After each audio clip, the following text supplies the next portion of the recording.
anak-anak, berjumpa lagi dengan Burut ya. Jadi ada yang tahu hari ini kita mau ngapain? Ya benar, hari ini kita mau belajar tentang firman Tuhan. Nah, tapi sebelum kita belajar tentang firman Tuhan dan mendengarkan firman Tuhan, sebelumnya kita mau berdoa dulu ya.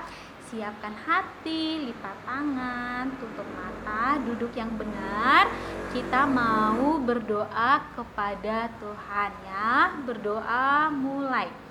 Tuhan Yesus, Bapa yang baik, kami mengucap syukur Tuhan buat setiap anugerah yang Engkau berikan bagi kami sampai saat ini Tuhan. Kami boleh merasakan nafas kehidupan dari Engkau Tuhan Yesus. Sekarang kami mau mendengarkan firman Tuhan. Tuntun Roh Kudus kepada hati kami, pikiran kami Tuhan, supaya kami tetap fokus dan tetap menerima firman-Mu Tuhan dalam hati dan pikiran kami Tuhan Yesus. Sehingga kami juga dapat melakukannya dalam kehidupan kami setiap hari Tuhan. Inilah doa kami dalam nama Tuhan Yesus. Kami sudah berdoa dan mengucap syukur. Amin. Ya, amin anak-anak.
Oke anak-anak, jadi kita akan baca dari kitab Kejadian 4 ayat 11 sampai 26 ya.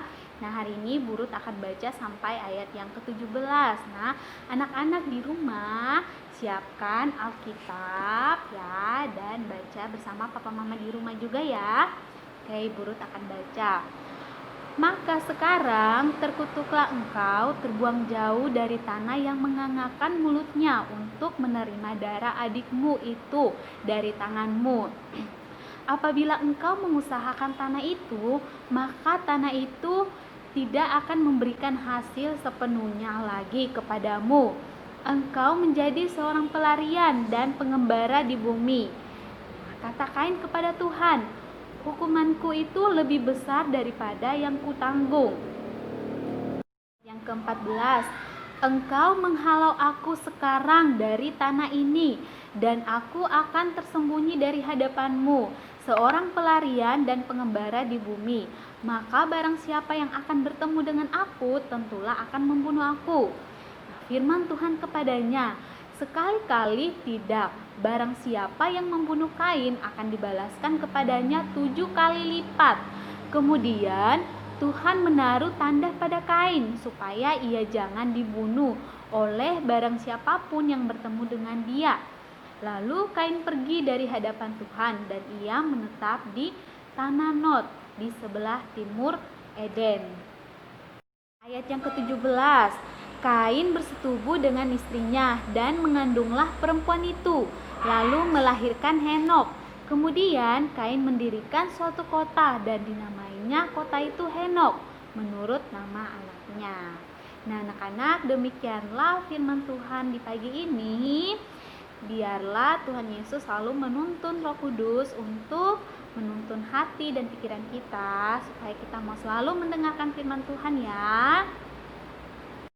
Oke anak-anak, jadi seperti yang sudah dijelaskan Bu Fergi kemarin, bahwa Kain dan Habel ini adalah sesama saudara kandung ya. Jadi mereka berdua ini adalah adik kakak. Nah, Kain ini sebagai kakak adalah seorang petani, sedangkan Habel sebagai adiknya adalah seorang gembala kambing domba.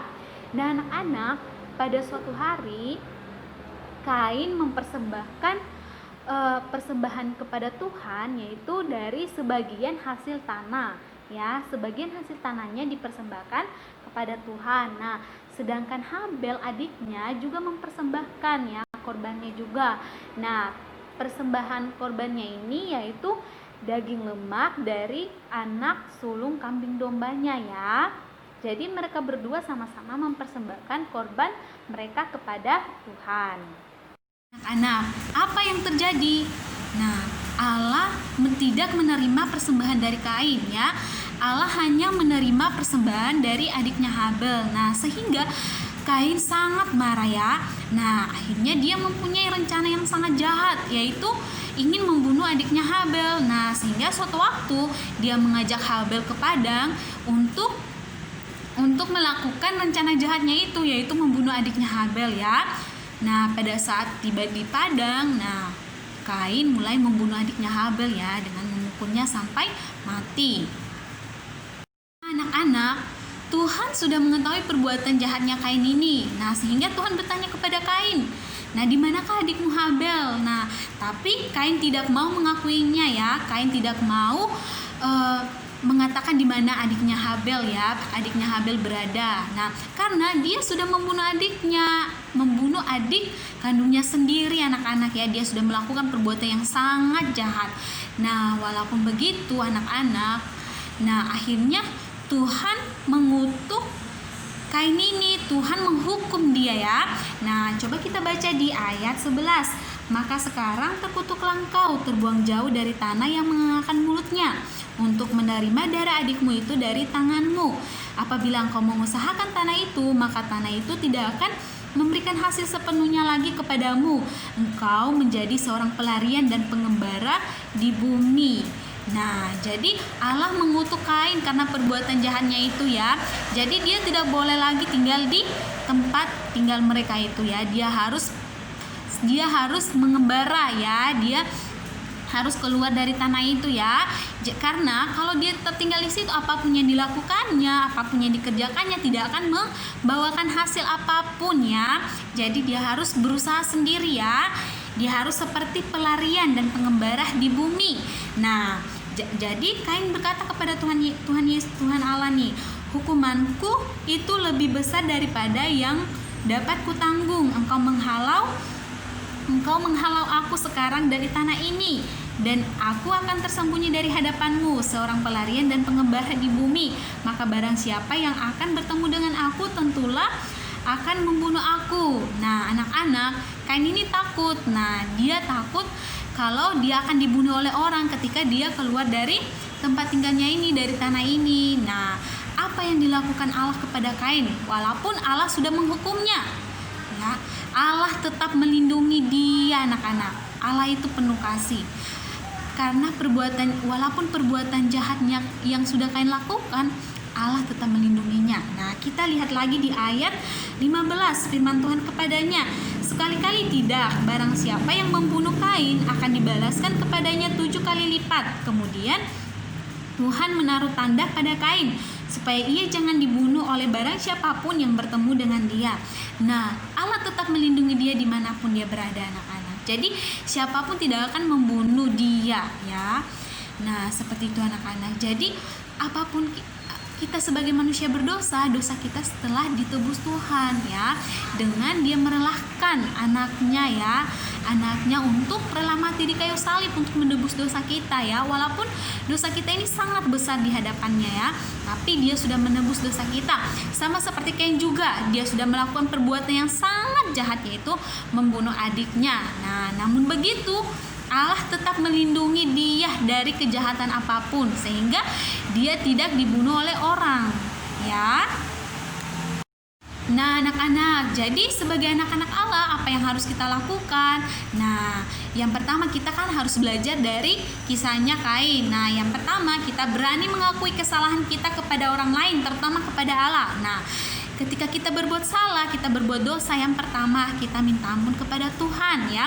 Kita berdoa minta ampun supaya Tuhan mengampuni setiap kesalahan dan dosa-dosa kita, ya. Kepada orang lain juga, ketika kita melakukan kesalahan, kita harus berani mengakui bahwa kita salah, ya. Kita tidak boleh egois, kita tidak boleh mau mementingkan diri kita sendiri. Nah, yang kedua, berani untuk mengucapkan kata maaf. Nah, ini yang sangat penting anak-anak. Ketika kita melakukan kesalahan kepada orang lain, kita harus berani minta maaf, ya. Nah, karena dengan kata maaf inilah akan membuat hubungan kita semakin baik dengan orang lain, ya. Nah, yang ketiga, mengasihi dan tidak membenci orang lain. Nah, kita harus mengasihi sesama kita seperti kita mengasihi diri kita sendiri, ya. Apapun yang orang lain lakukan kepada kita, kita harus mengasihi dia, kita tidak boleh membenci dia. Kita tidak boleh menyimpan dendam kepada dia, bahkan sampai kita mau punya rencana untuk membunuh dia, itu tidak boleh anak-anak. Kita harus mengasihi sesama kita seperti kita mengasihi diri kita sendiri, ya. Nah, yang pertama itu kita kasihi Tuhan. Nah, yang kedua baru kita mengasihi sesama kita, ya. Kita tidak boleh simpan dendam, ya. Kita harus belajar dari kisah Kain. Kita tidak boleh sama seperti Kain, ya, yang telah membunuh adiknya Habel. Anak-anak, sekian dari firman Tuhan hari ini. Semoga firman Tuhan hari ini mengajarkan kita supaya kita dapat menunjukkan sikap kita yang dapat mengakui kesalahan kita kepada orang lain, yang berani untuk minta maaf, dan juga kita harus mengasihi sama kita, terutama kita mengasihi Tuhan, ya. Kita harus bersyukur, ya. Kita harus tetap berdoa kepada Tuhan, minta tuntunan Tuhan kepada kita semua, ya. Ya, sekian firman Tuhan hari ini. Mari kita tutup ibadah kita hari ini dengan doa semuanya. Sikap duduk yang manis, kita mau berdoa. Terima kasih Tuhan Yesus, terima kasih untuk firman-Mu di saat ini Tuhan. Kami mengucap syukur, kami boleh banyak mendengarkan firman-Mu Tuhan. Biarlah kami mau selalu belajar untuk selalu menjadi anak yang lebih baik Tuhan. Mau selalu mengakui setiap kesalahan kami Tuhan. Mau selalu belajar untuk mengasihi dan tidak membenci orang lain dalam kehidupan kami Tuhan. Inilah doa kami Tuhan Yesus. Dalam nama Tuhan Yesus kami berdoa dan mengucap syukur. Amin.